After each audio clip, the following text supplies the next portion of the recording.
টাকা টাকা এমনই একটা জিনিস, পুরুষ মানুষের কাছে যখন এই যে এরকম নোট না থাকে তখন পুরুষ মানুষের কোনো মূল্যই নেই। আপনি আপনার ফ্যামিলির কাছে ছোট পাবেন, আপনার ফ্রেন্ড সার্কেল আপনার কাছ থেকে দূরে সরে যাবে।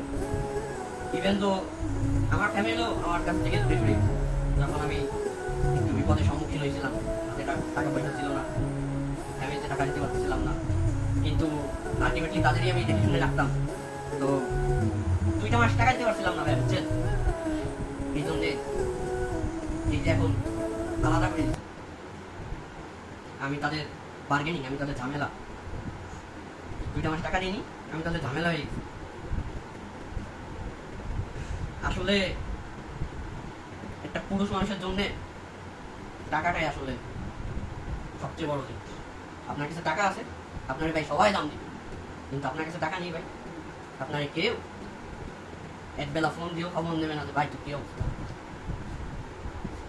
তো এই তো আলাদা করে দিয়েছে, 2 মাস টাকা দিতে পারিনি, কিন্তু দেখেন টাকা কিন্তু আবার চলে আসছে।